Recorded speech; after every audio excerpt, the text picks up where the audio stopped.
April 2025, a month that would be etched in the annals of financial history.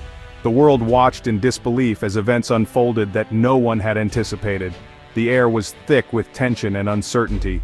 The euro surged to a 20-year high against the US dollar, a phenomenon that sent shockwaves through global markets. This was more than a blip on the financial radar.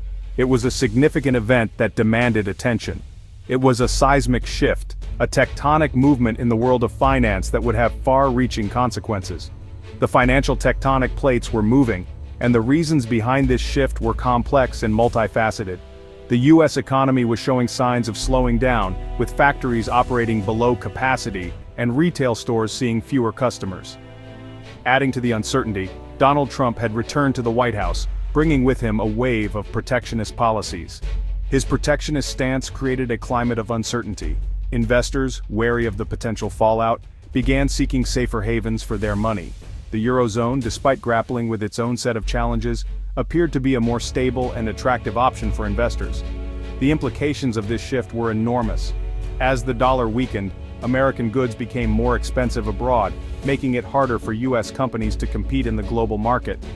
Conversely, European imports became cheaper in the US, leading to a surge in demand for products from across the Atlantic. This shift threatened to upend established global trade patterns, creating a ripple effect that would be felt in economies around the world. It also raised serious questions about the long-term strength and stability of the US economy. Was the dollar's dominance in jeopardy? Was this the beginning of the end for the dollar as the world's reserve currency? The question loomed large over financial markets. The world held its breath, waiting to see how this financial drama would unfold. The stakes were incredibly high. The answer seemed to be blowing in the wind, elusive and uncertain. Everyone was searching for clues, but it didn't feel like a warm, gentle breeze. The atmosphere was charged with a sense of impending doom. It felt more like a hurricane was brewing, a storm that could reshape the financial landscape in ways we could scarcely imagine.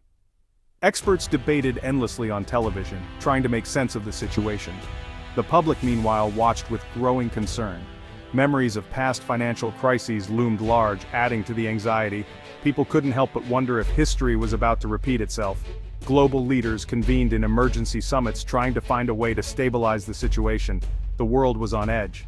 Amidst all this, life went on. Families continued their routines, children played, and people went about their daily lives, even as the financial storm clouds gathered. Yet amidst the uncertainty, there was a glimmer of hope. The resilience of the human spirit shone through as people held on to the belief that better days were ahead. Slowly but surely, signs of stabilization began to appear. Financial charts showed signs of leveling off, and experts started to agree on potential solutions. The world watched with cautious optimism, hoping that this seismic shift would eventually lead to a more balanced and stable global economy. As the globe continued to spin, the dawn of a new financial era seemed to be on the horizon. The journey was far from over, but the first steps had been taken. The world braced itself for what was to come, with a renewed sense of hope and determination. The future, though uncertain, held the promise of new opportunities and challenges. In the end, it was a reminder that in the interconnected world of finance, every shift, no matter how seismic, was an opportunity for growth and adaptation. Donald Trump. The name alone evokes a whirlwind of emotions and opinions. Whether you love him or loathe him, there's no denying his impact on the political and economic landscape of the United States and the world. Back in the Oval Office, the seat of power where decisions that shape the future are made. For Trump, it was a stage. A platform to project his vision of America, like a dog returning to its vomit. A harsh analogy, but one that captures the repetitive nature of his policies. Policies that many believed were mistakes being repeated, and just like old times, he was flinging tariffs around like confetti at a ticker tape parade. These weren't just any tariffs, they were sweeping measures that affected a wide range of industries and countries. Only this time, the parade was for the global economy. The stakes were higher, the impact more profound. Every decision rippled through international markets, affecting economies far and wide, and the confetti was on fire. A metaphor for the chaos and destruction these tariffs brought. Instead of celebration, there was panic and uncertainty. The tariffs were aimed at China, of course, and Europe, major players in the global economy and frequent targets of Trump's economic policies, and pretty much anyone Trump considered a threat to American economic dominance. His vision was clear: America first at any cost. He claimed it was about protecting American jobs, a noble cause, but the reality was far more complex. But really, it was about his own ego. The impact was immediate. Markets reacted, businesses scrambled, and the average American felt the pinch. Prices on imported goods soared, everyday items became more expensive, hitting consumers where it hurt the most, their wallets. American businesses reliant on foreign materials felt the squeeze. Supply chains were disrupted, costs increased, and profits dwindled. Retaliatory tariffs from other countries followed swiftly. Allies and adversaries alike responded, escalating the situation. The global trading system, already fragile, began to crumble. Decades of progress in international trade were at risk. This was not a trade war, it was economic suicide. The consequences were far-reaching, affecting not just the present but the future of global trade. And Trump was holding the gun to his own head, and everyone else's. A dramatic image, but one that encapsulates the gravity of the situation. The world watched, waited, and hoped for a resolution that would bring stability back to the global economy. The stock market hates uncertainty, and Trump's return had injected enough uncertainty to make a Wall Street trader spontaneously combust. The Dow Jones plunged, the S&P 500 followed suit. Even the usually stoic Nasdaq looked a bit green around the gills. Investors went into panic mode. They pulled out of risky assets. They poured money into safe havens like gold and government bonds. The bond market, usually as exciting as watching paint dry, became the hottest ticket in town. The global financial system, already reeling from the pandemic and countless other crises, teetered on the brink. The interconnectedness of the global economy meant that a tremor in one place could trigger an earthquake in another, and this was no tremor, this was a full-blown volcanic eruption.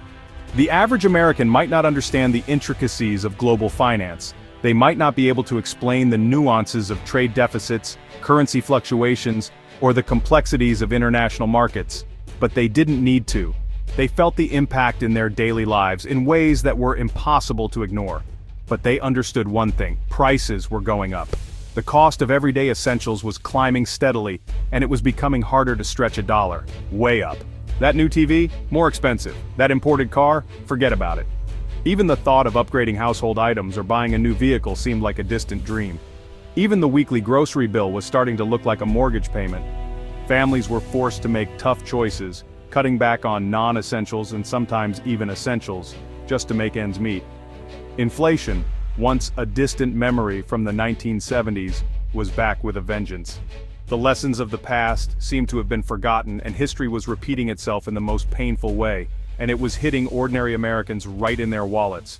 The rising costs were not just numbers on a chart, they were a daily reality that affected every aspect of life. The very people Trump claimed to be helping were the ones feeling the pain the most. The promises of economic revival and job security seemed hollow as the financial strain grew. The American dream was turning into the American nightmare. Homeownership, once a cornerstone of that dream, was slipping out of reach for many. Foreclosures were on the rise, and families were being uprooted from their homes. The promise of upward mobility was replaced by the reality of economic insecurity. The hope that hard work would lead to a better life was being overshadowed by the fear of financial ruin. The tariffs meant to protect American jobs were actually costing them. Factories were closing and workers were being laid off. The very policies designed to safeguard employment were having the opposite effect. It was a cruel irony. The measures intended to bolster the economy were instead creating more hardship and uncertainty, and it was playing out in kitchens and living rooms across the country. Families were gathering around tables not to share meals, but to figure out how to pay the bills. The strain was palpable, and the future seemed uncertain. The American household was feeling the pinch, and there was no easy solution in sight.